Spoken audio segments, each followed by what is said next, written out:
जय श्री कृष्णा। प्रिय मित्रों, हम आज बात करेंगे ये वृक्ष के बारे में जो आपके घर में दुख और गरीबी लेकर आएगा। एक समय की बात है, भगवान श्री कृष्ण के एक प्रिय मित्र जिनके मन में संसार के कल्याण की चिंता थी, वे भगवान से मिलने द्वारिका नगरी पधारे। भगवान श्री कृष्ण ने उनका बहुत आदर और स्नेह पूर्वक स्वागत किया और उनके चेहरे पर तनाव देखकर हंसते हुए पूछा, हे मित्र, आज तुम इतने चिंतित क्यों दिख रहे हो? तुम्हारे आने का कारण क्या है? तब मित्र बोले, हे केशव, आप तो सर्वज्ञ है, सब जानते हैं। मैं देख रहा हूँ कि मनुष्य अपने जीवन में अनजाने में ही दुखों को आमंत्रित करता है। इसलिए आज मैं आपसे यह जानने के हेतु आया हूँ कि मनुष्य को अपने घर में कौन कौन से वृक्ष लगाने चाहिए, कौन से वृक्ष घर के सामने लगाना उचित है, कौन से वृक्ष लगाने से घर से गरीबी दूर होती है, तथा कौन से वृक्ष ऐसे हैं जो शत्रु, रोग, भोग, भय, भूत, पिशाच जैसे संकटों से हमारी रक्षा करते हैं। ये सुनकर भगवान श्री कृष्ण मंद मंद मुस्कुराए और बोले, हे मित्र, आज तुमने बहुत ही श्रेष्ठ और कल्याणकारी प्रश्न किया है। यह प्रश्न सिर्फ तुम्हारा नहीं बल्कि पूरी मानव जाति के कल्याण से जुड़ा है। इस संसार में वृक्षों का योगदान अमूल्य है। वृक्ष तो इस पृथ्वी के मुक्त तपस्वी है जो हमेशा पूजनीय रहते हैं, क्योंकि वे न केवल हमें सांस लेने के लिए प्राणवायु देते हैं बल्कि पृथ्वी पर जीवन का आधार भी है। लेकिन आज तुमने घर की सीमा में वृक्ष लगाने के विषय में जो प्रश्न किया है वह बहुत गहरा और शुभ फल देने वाला है।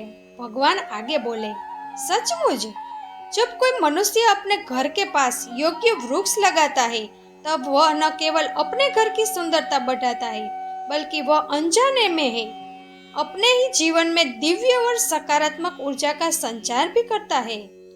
वृक्ष वातावरण को शुद्ध करते हैं, मन की शांति बढ़ाते हैं और घर से नकारात्मकता को सोख कर दूर करते हैं। ऐसे शुभ वृक्ष और पौधे जिनकी छाया, सुगंध और ऊर्जा पवित्र होती है, वे घर में सुख, शांति और समृद्धि का आगमन कराते हैं। साथ ही वे घर में मौजूद अनेक प्रकार के वास्तु दोषों को भी अपने आप समाप्त कर देते हैं। घर के आंगन में खड़े सही वृक्ष देवताओं की तरह रक्षक बन जाते हैं जो इस घर और परिवार की आने वाली मुसीबतों से रक्षा करते हैं। फिर श्री कृष्ण ने कहा, हे मित्र, अब मैं तुम्हें यह बताऊंगा कि कौन से पौधे घर के पास लगाने चाहिए और किन पौधों से बचना चाहिए। लेकिन उससे पहले मैं तुम्हें एक प्राचीन कथा सुनाता हूँ। इस कथा के माध्यम से तुम स्वयं ही समझ पाओगे कि वृक्षों और पौधों का मनुष्य के जीवन पर कितना गहरा और सटीक प्रभाव होता है। कौन से वृक्ष गरीबी को बुलाते हैं और कौन से वृक्ष सुख, शांति और समृद्धि का फैलाव करते हैं। जो भी व्यक्ति इस कथा को पूरी श्रद्धा से सुनता है उसके सैकड़ों पाप नष्ट हो जाते हैं और उसके जीवन से गरीबी हमेशा के लिए दूर हो जाती है। भगवान श्री कृष्ण के मित्र हाथ जोड़कर विनम्रता से बोले, हे केशव, मैं इस कथा को जरूर ध्यानपूर्वक पूरी तरह से सुनूंगा। कृपया मुझे वह कथा सुनाइए ताकि मैं और सभी लोग ये अच्छी तरह समझ सके कि वृक्षों का घर के पास क्या प्रभाव पड़ता है। भगवान श्री कृष्ण ने हंसते हुए कहा, हे मित्र, सुनो। पुराने समय की बात है। मध्य प्रदेश में एक बहुत ही सुंदर नगरी थी। उस नगरी में धनेश्वर नाम का एक वैश्य अपने परिवार के साथ रहता था। धनेश्वर धनवान था, लेकिन उससे भी ज्यादा वह ईश्वर भक्त था। वह प्रतिदिन भगवान विष्णु की पूजा अर्चना करता, मंदिर जाता और दान पुण्य में हमेशा तैयार रहता। उसकी पत्नी सुमति भी बहुत सुशील, धार्मिक और घर के कामकाज में बहुत होशियार थी। उनके घर में धन धान्य, सुख संपत्ति और खुशी की कोई कमी नहीं थी। आंगन में बच्चों की किलकारियां गूंजती और घर में शांति का वास था। भगवान की कृपा से उनका जीवन पूरी तरह आनंदमय था। इस तरह कई वर्ष शांति से बीत गए। एक दिन धनेश्वर की पत्नी सुमति ने सोचा कि हमारा यह आंगन इतना सुंदर है, तो इसे और भी अधिक सुंदर बनाना चाहिए। बस इसी विचार से उसने अपने आंगन में कुछ वृक्ष और पौधे लगाए। वो भोली स्त्री प्रतिदिन प्रेम से उन पौधों को जल चढ़ाती थी, उनकी पूजा करती थी और एक बच्चे की तरह उनकी सेवा करती रही। लेकिन अफसोस, उसे यह ज्ञान नहीं था कि कौन से वृक्ष शुभ फल देने वाले हैं और कौन से अशुभ प्रभाव डालने वाले हैं। उसने तो सिर्फ अपनी पसंद से जो वृक्ष उसे देखने में सुंदर और मन को अच्छे लगे वही लगा दिए। दुर्भाग्य से वे वृक्ष ज्यादातर ऐसे थे जो वास्तु और धर्म के अनुसार घर के लिए बहुत ही अशुभ माने जाते थे।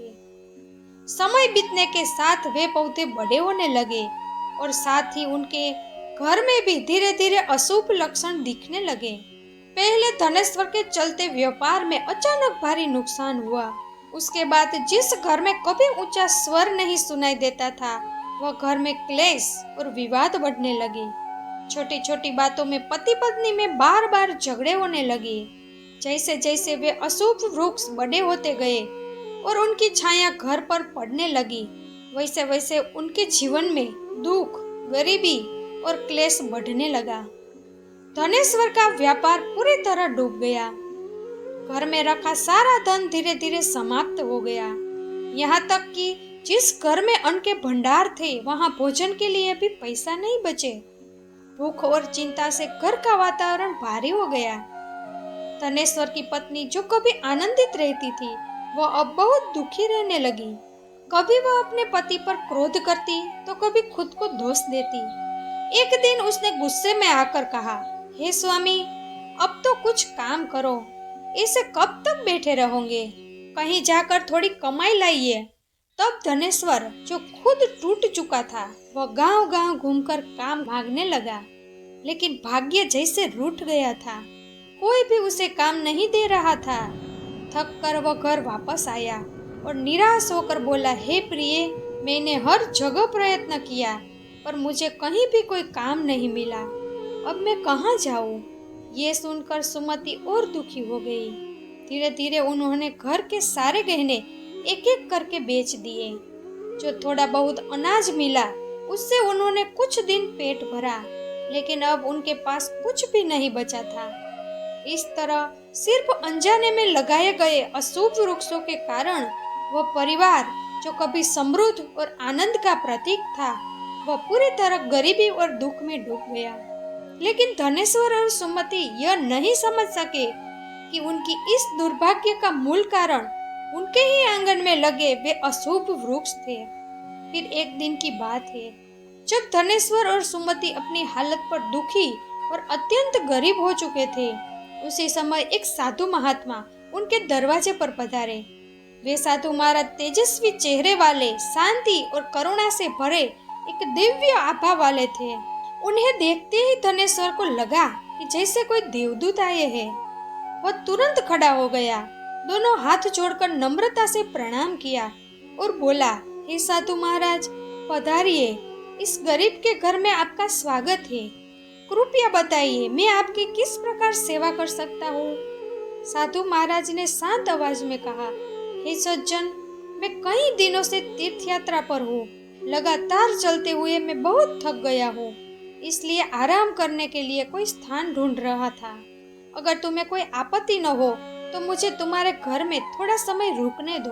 मैं कई दिनों से भूखा भी हूँ। अगर थोड़ा भोजन मिल जाए तो भगवान तुम्हारा भला करेगा। साधु के ऐसे नम्र और करुण वचन सुनकर धनेश्वर की आंखों में श्रद्धा झलक आई। वह बोला, हे साधु महाराज, आप जरूर कोई महान पुण्यशाली आत्मा है। आपके मुख से दिव्य तेज बरस रहा है। आपके चरण मेरे घर में पड़े, यह तो मेरा सौभाग्य है। आपकी सेवा करना मेरे लिए परम आनंद का विषय है। कृपया अंदर आइए। साधु महाराज मुस्कुराए और घर के अंदर चले गए। उन्होंने आंगन के एक कोने में आसन लिया और आराम करने लगे।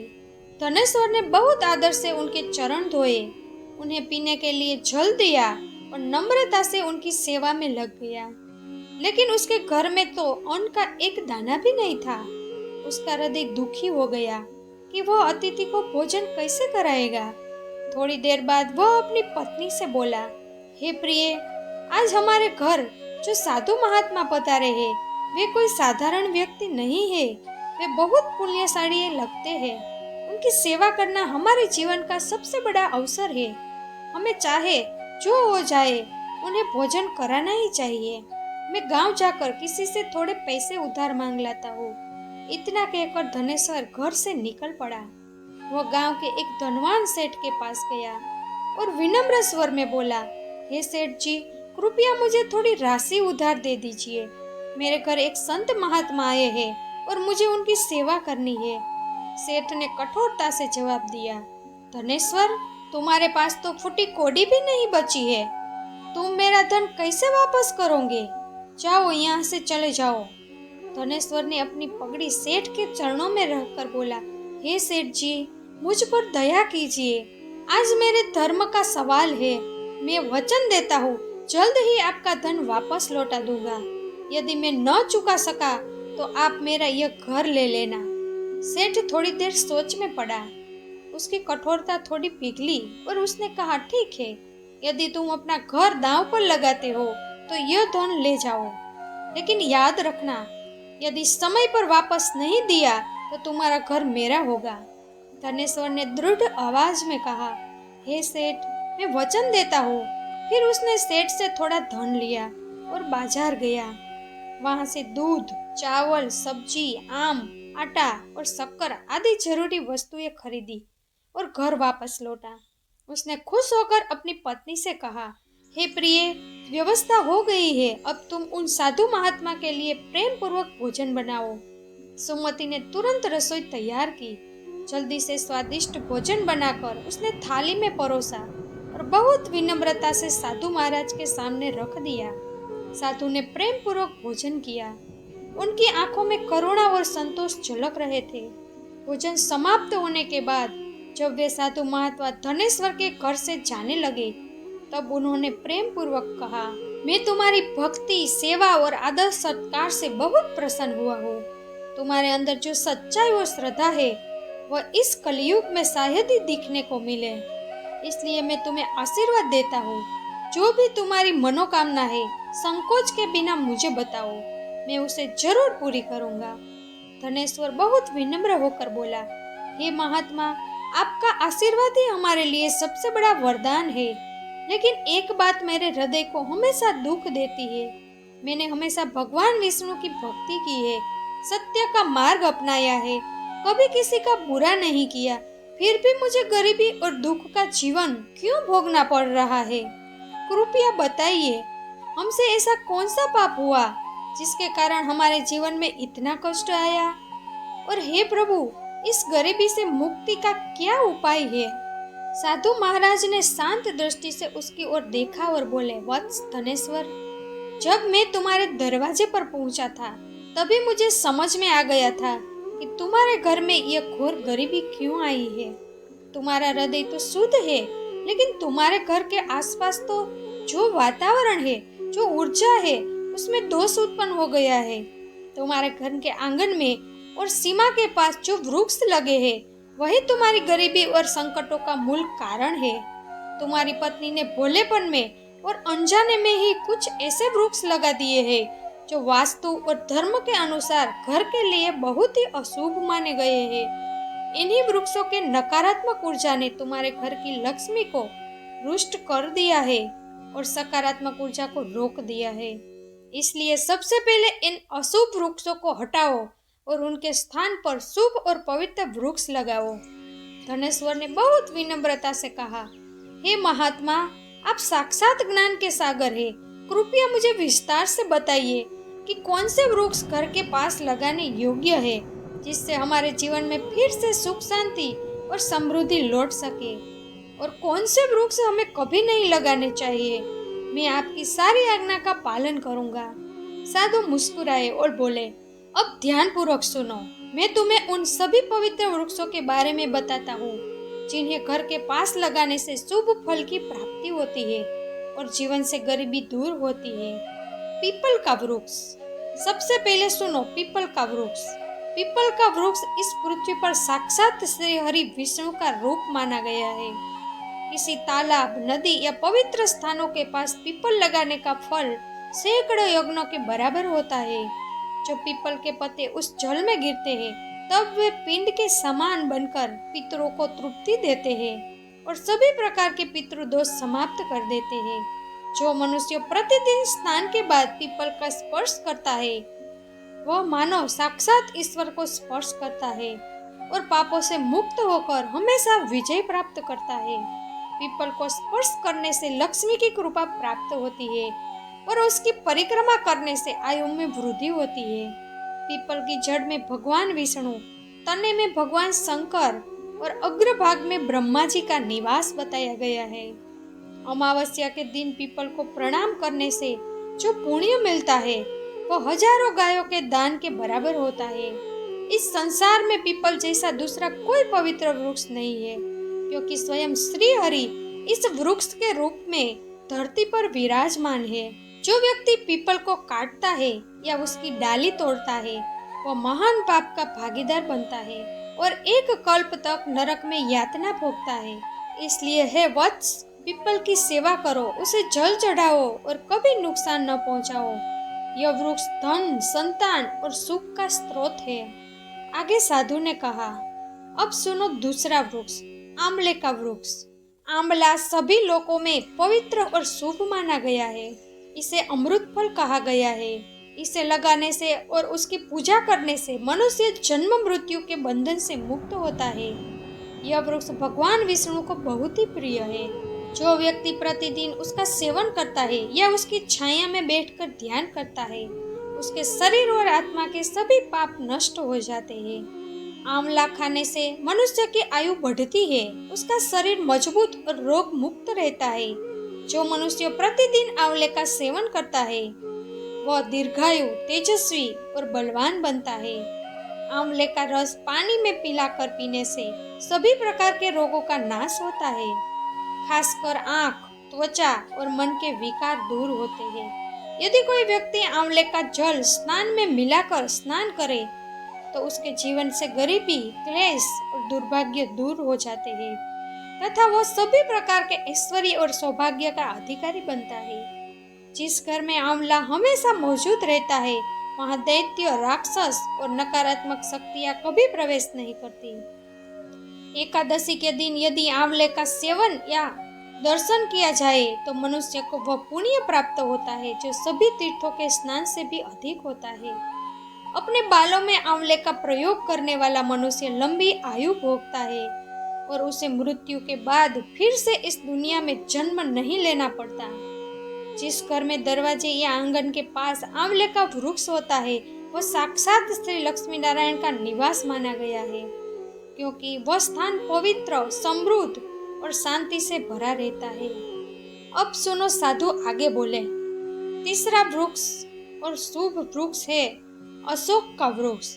इसके नाम में ही शोक का नाश यानी दुख का नाश समाया हुआ है। अशोक वृक्ष में अप्सराओं का निवास कहा गया है। वह वृक्ष घर में आने वाले शोक, निराशा और दुख को नष्ट करने वाला है। जिस घर के पास अशोक वृक्ष होता है, वहाँ हमेशा सुख, शांति और सौंदर्य बना रहता है। वह वृक्ष मन को ठंडक और हृदय को प्रसन्नता देता है। देवी लक्ष्मी ने स्वयं कहा है कि अशोक के पास निवास करना उन्हें बहुत प्रिय है, क्योंकि यह वृक्ष घर में मौजूद उदासी को सोख लेता है और वातावरण को पवित्र और सौभाग्य बढ़ाने वाला बनाता है। जब देवी सीता माता रावण द्वारा लंका ले जाई गई थी, तब उसका निवास अशोक वाटिका में हुआ था। अशोक के वृक्षों ने उस कठिन समय में माता सीता को छाया, शांति और धैर्य प्रदान किया था। इसलिए माता सीता ने इस वृक्ष को यह वरदान दिया कि हे अशोक वृक्ष, जहाँ भी तुम होगे वहाँ मेरा आशीर्वाद और देवी लक्ष्मी का निवास हमेशा रहेगा। इसलिए अशोक का वृक्ष घर के पास लगाने से घर में शांति, सौभाग्य और पारिवारिक प्रेम बना रहता है। अब चौथा वृक्ष सुनो, पारस पीपला का वृक्ष। यह वृक्ष बहुत ही पुण्यदायी माना गया है। जो मनुष्य पारस पीपला का वृक्ष लगाता है, वह महायज्ञ के बराबर पुण्य प्राप्त करता है। खास करके कलयुग में जब यज्ञ, तप और दान करना कठिन हो जाएगा, तब सिर्फ एक पारस पीपला का वृक्ष लगाना ही सैकड़ों यज्ञों का फल देने वाला बनेगा। इस वृक्ष की छाया में देवता निवास करते हैं और इससे परिवार में स्थिरता, सम्मान और समृद्धि आती है। पांचवा वृक्ष है नीम का वृक्ष। यह वृक्ष सूर्यदेव को बहुत प्रिय है। जो व्यक्ति अपने घर के सामने या आंगन में नीम का वृक्ष लगाता है वह तरह तरह के रोगों से मुक्त रहता है। नीम की हवा और पत्तियां हवा, जल और शरीर को शुद्ध करती है। यह वृक्ष लंबी आयु और आरोग्य देने वाला है। महालक्ष्मी को नीम के पत्ते बहुत प्रिय है, इसलिए वे ऐसे घर में निवास करती है जहाँ नीम का वृक्ष होता है। नीम के नीचे तुलसी का पौधा लगाने से वह स्थान देव मंदिर जैसा पवित्र हो जाता है। जिस घर के दरवाजे पर नीम का वृक्ष होता है वह धन संपत्ति का अभाव कभी नहीं रहता। अब सुनो छठा वृक्ष, जामुन का वृक्ष। जो व्यक्ति कन्या की प्राप्ति की कामना करता है उसे जामुन का वृक्ष जरूर लगाना चाहिए। यह वृक्ष सौभाग्य और कुल वृद्धि का प्रतीक है। जिस घर के पास जामुन का वृक्ष होता है उस घर में कन्या जन्म लेती है, जो कुल का गौरव बढ़ाती है और घर में सौभाग्य, प्रेम और सुख का विस्तार करती है। अब सातवां वृक्ष है बेल का वृक्ष। यह वृक्ष स्वयं भगवान शंकर का प्रतीक है। बेल के 3 पत्ते त्रिदेवों ब्रह्मा, विष्णु और महेश का स्वरूप माने गए हैं। बेल के वृक्ष में भगवान शिव का निवास है और गुलाब के पौधे में देवी पार्वती का। इसलिए यदि कोई व्यक्ति बेल के वृक्ष के पास गुलाब का पौधा लगाता है तो उसे शिव पार्वती दोनों के अखंड आशीर्वाद प्राप्त होते हैं। इससे घर में पति पत्नी के बीच अटूट प्रेम रहता है और कभी दुख, गरीबी या रोग का निवास नहीं होता। वहाँ न अकाल मृत्यु होती है, न कोई स्त्री विधवा बनती है। आठवां वृक्ष है नारियल का वृक्ष। नारियल का पेड़ बहुत ही शुभ और पवित्र माना गया है। यह देवताओं का प्रिय वृक्ष है और किसी भी धार्मिक कार्य में इसके बिना पूजा पूरी नहीं मानी जाती। घर के आंगन में नारियल का वृक्ष होने से घर में हमेशा शुभता, मंगल और उन्नति बनी रहती है। यह परिवार, समाज में मान सम्मान प्राप्त करता है, उसके सदस्यों की प्रतिष्ठा बढ़ती है और वहाँ हमेशा सौभाग्य का वास होता है। कहा गया है कि जिस घर के पास नारियल का वृक्ष होता है वहाँ गरीबी और रोग टिक नहीं सकते। नारियल का फल स्वयं सत्य और पवित्रता का प्रतीक है। अनार का वृक्ष। सुंदर पत्नी की कामना करने वाला व्यक्ति यदि अपने घर के पास अनार का वृक्ष लगाए तो उसे सुशील, धर्मनिष्ठ और सौभाग्यशाली पत्नी की प्राप्ति होती है। अनार का वृक्ष दाम्पत्य सुख और सौंदर्य का प्रतीक है। इसके फल लाल रत्नों के समान माने गए हैं, जो प्रेम, समृद्धि और पारिवारिक तालमेल का संकेत देते हैं। केसुडा का वृक्ष। पलाश का वृक्ष यानी कि केसुडा का वृक्ष ब्रह्म तेज देने वाला माना गया है। यह यज्ञ में देवताओं को अर्पण करने के लिए सबसे पवित्र वृक्ष है। इसके रोपण से घर में विद्या, तेज और आध्यात्मिक ऊर्जा का फैलाव होता है। पलाश का वृक्ष लगाना ब्रह्म ज्ञान और यश की प्राप्ति का साधन है। अंकोल का वृक्ष। वंश वृद्धि और संतान प्राप्ति की कामना करने वाले व्यक्ति को अकोल का वृक्ष लगाना चाहिए। यह वृक्ष संतान सुख देने वाला और कुल वृद्धि का प्रतीक है। इसकी छाया में संतान का पालन पोषण शुभ माना जाता है। इस वृक्ष से कुल में नई पीढ़ियों का विकास होता है। इसके बाद खैर का वृक्ष। यदि कोई मनुष्य किसी भयंकर बीमारी से पीड़ित है तो उसे खैर का वृक्ष जरूर लगाना चाहिए। यह वृक्ष रोगनाशक और आरोग्यदायक होता है। इसके पास ही हवा शुद्ध रहती है और इससे शरीर में बल तथा रोग प्रतिकारक शक्ति बढ़ती है। खैर का वृक्ष लगाने से बड़े बड़े रोगों का नाश होता है और लंबी आयु प्राप्त होती है। मोगरा का पौधा। मोगरे के पौधे से गंधर्वों का निवास माना गया है। यह पौधा सुगंध, कला और सौंदर्य का प्रतीक है। जो व्यक्ति संगीत, नृत्य, चित्रकला या किसी भी कला के क्षेत्र से जुड़ा है उसे यह पौधा अपने घर के पास जरूर लगाना चाहिए। इससे कार्यों में सफलता और प्रसिद्धि प्राप्त होती है। मोगरे की सुगंध वातावरण को पवित्र और आकर्षक बनाती है। बांस का वृक्ष। यदि किसी मनुष्य को चोर या लुटेरे का भय सताता हो तो उसे बांस का वृक्ष अपने घर के पास लगाना चाहिए। यह वृक्ष रक्षक की तरह काम करता है, चोरों को डराता है और घर की सुरक्षा करता है। उसके रोपण से शत्रु दूर रहते हैं और घर में स्थिरता बनी रहती है।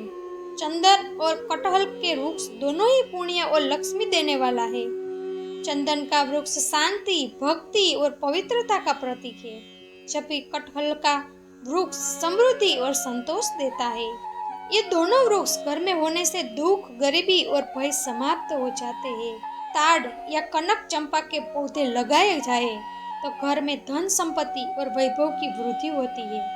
ये पौधे वास्तु के अनुसार धन के आगमन के प्रतीक है और व्यापार में सफलता लाते हैं। केले का पेड़ बहुत ही शुभ माना गया है। इसके हर भाग में देवी देवताओं का वास बताया गया है। केले के पेड़ में स्वयं भगवान विष्णु का निवास होता है, इसलिए पूजा अर्चना में इसका विशेष स्थान है। घर के आंगन में या मंदिर के पास केला लगाने से घर में सुख समृद्धि, धन की कमी कभी नहीं रहती। गुरुवार के दिन केले के पेड़ की पूजा करने से बृहस्पति देव प्रसन्न होते हैं और परिवार में स्थिर लक्ष्मी का निवास होता है। पारिजात का पौधा भी बहुत दिव्य और पवित्र है। इसकी उत्पत्ति समुद्र मंथन के समय हुई थी और उसी समुद्र मंथन में माँ लक्ष्मी भी प्रकट हुई थी, इसलिए पारिजात का सीधा संबंध लक्ष्मी कृपा से है। जो व्यक्ति अपने घर के आंगन में पारिजात का पौधा लगाता है उसे माँ लक्ष्मी की विशेष कृपा प्राप्त होती है। उसके घर में आनंद, सौभाग्य और लंबे समय तक शांति बनी रहती है। फिर साधु महाराज गंभीर होकर बोले, परंतु हे वत्स, जैसे शुभ वृक्ष सुख देते हैं वैसे ही कुछ वृक्ष अशुभ फल देने वाले होते हैं, उससे हमेशा दूर रहना चाहिए। मनुष्य को कभी भी ताड़, खजूर या पाम का वृक्ष अपने घर के पास नहीं लगाना चाहिए। यह वृक्ष संतान नाशक माना गया है, यानी कि संतान के सुख में बाधा लाता है।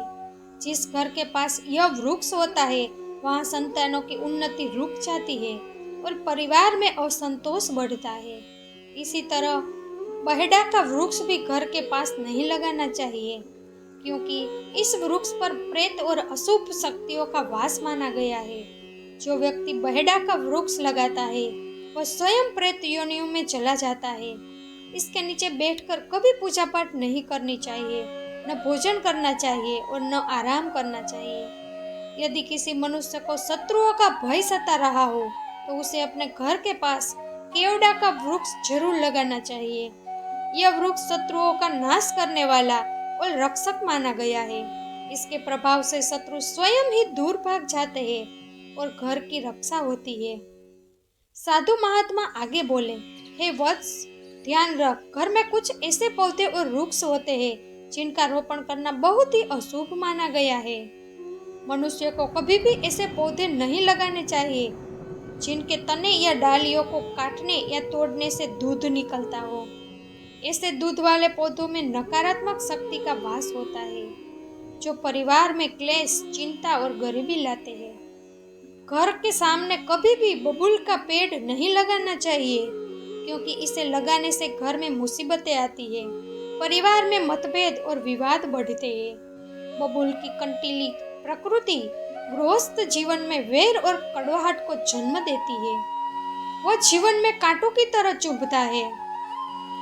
इसी तरह घर के सामने बेर का वृक्ष भी नहीं लगाना चाहिए। यह वृक्ष नकारात्मक ऊर्जा को आकर्षित करता है, जिसके कारण घर में धन का नाश होता है, रोग बढ़ते हैं और मन में अस्थिरता रहती है। पपीता का वृक्ष भी घर के सामने लगाने की मनाही है। पपीते को काटने से दूध जैसा रस निकलता है और यही इसके अशुभ होने का कारण माना गया है। इस वृक्ष के प्रभाव से धन का नाश होता है और रोग और गरीबी बढ़ती है। यदि पीपल का वृक्ष घर की पूर्व दिशा में हो तो वो गरीबी का कारण बनता है। पीपल का वृक्ष पवित्र जरूर है, लेकिन उसका स्थान यदि सही दिशा में न हो तो वह फलदायी नहीं होता। पीपल बहुत विशाल और दिव्य वृक्ष है। उसकी ऊर्जा यदि घर की पूर्व दिशा से आने वाले सूर्य के प्रकाश को रोके तो वह घर में गरीबी लाता है। पीपल को हमेशा मंदिरों, नदी किनारों या जलाशयों के पास लगाना शुभ होता है, घर के दरवाजे पर नहीं। यदि बरगद का वृक्ष घर की पश्चिम दिशा में हो तो घर में शोक और दुख का वातावरण बना रहता है। बरगद का वृक्ष बहुत शक्तिशाली है, इसलिए इसे केवल बड़े स्थानों, मंदिरों या चौराहों पर लगाना ही शुभ माना गया है, घर की सीमा में नहीं। दक्षिण दिशा में तुलसी का पौधा लगाना भी उचित नहीं है। तुलसी बहुत पवित्र देवी स्वरूप है, इसलिए उनका स्थान हमेशा पूर्व या उत्तर दिशा में होना चाहिए। यदि दक्षिण दिशा में, जो यम की दिशा है, वहां तुलसी हो तो संतान को क्लेश या रोगों का सामना करना पड़ता है। साधु ने आगे कहा, यदि किसी भी मरे हुए वृक्ष की छाया घर पर पड़ती है तो वह मृत्यु का सूचक होती है। ऐसा वृक्ष घर में विनाशकारी और नकारात्मक ऊर्जा फैलाता है, इसलिए जैसे ही कोई वृक्ष सूख जाए या मुरझा जाए, उसे तुरंत जड़ से उखाड़कर हटा देना चाहिए। जीवित वृक्ष घर में मंगल और प्राण ऊर्जा का संचार करते हैं। फिर साधु महाराज ने कहा, हे वत्स, अब मैंने तुम्हें शुभ और अशुभ सभी वृक्षों के विषय में विस्तार से ज्ञान दे दिया है। यदि तुम इन नियमों का पालन करोगे और शुभ वृक्ष लगाओगे तो तुम्हारे जीवन में फिर से सुख, शांति और लक्ष्मी का वास होगा। ये वृक्ष सिर्फ छाया नहीं देते, ये तो साक्षात देवताओं का रूप है, जो मनुष्य के जीवन को संतुलित, पवित्र और समृद्ध बनाते हैं। यह सुनकर धनेश्वर ने हाथ जोड़कर कहा, हे महात्मा, आज आपने मुझे ऐसा ज्ञान दिया है जो मेरे जीवन का अंधकार हमेशा के लिए दूर कर देगा। मैं आपका हमेशा आभारी रहूंगा। साधु महाराज ने प्रेम पूर्वक हंसते हुए उसे आशीर्वाद दिया। हे वत्स, चिंता न कर, तुम्हारे घर में अब सुख और समृद्धि वापस आ जाएगी। इतना कहकर वे साधु महाराज वहां से अदृश्य हो गए। धनेश्वर और उसकी पत्नी सुमति ने जब देखा कि साधु अचानक अदृश्य हो गए तो उन्हें विश्वास हो गया कि वे कोई साधारण तपस्वी नहीं थे। वे स्वयं भगवान विष्णु ही दया करके उनके कल्याण के लिए आए थे। दोनों पत्नी पत्नी की आंखों में से खुशी के आंसू बहने लगे। वे भाव विभोर होकर भगवान विष्णु को प्रणाम करने लगे। उसके बाद धनेश्वर ने साधु महाराज की आज्ञा सुनकर अपने घर के पास के सभी अशुभ वृक्षों को हटाया और शुभ एवं पवित्र वृक्ष लगाए। थोड़े ही समय में जैसे चमत्कार हुआ, उसके घर में अन्न, धन और वैभव की वर्षा होने लगी। उसका डूबा हुआ व्यापार फिर से चलने लगा और परिवार में सुख, प्रेम और आनंद का वातावरण बन गया। भगवान श्री कृष्ण ने हंसते हुए अपने मित्र से कहा, हे मित्र, इस तरह मैंने तुम्हें शुभ और अशुभ वृक्षों के विषय में बताया। यदि मनुष्य इन सरल नियमों का पालन करे तो उसके घर में हमेशा लक्ष्मी निवास करती है और जीवन में कभी गरीबी नहीं आती। तो मित्रों, इस कथा से हमें यह प्रेरणा मिलती है कि घर के आसपास शुभ वृक्ष लगाना न केवल सुंदरता बढ़ाता है, बल्कि वह ईश्वरीय कृपा, अच्छा स्वास्थ्य और समृद्धि भी देता है। अगर आपको यह कथा अच्छी लगी हो तो वीडियो को पसंद करें, चैनल के सदस्य बने और कमेंट में जय श्री कृष्ण जरूर लिखें। आप सभी का हृदयपूर्वक आभार। फिर मिलेंगे नए वीडियो के साथ। हमेशा खुश रहो, हंसते रहो, मुस्कुराते रहो। जय श्री कृष्ण। राधे राधे।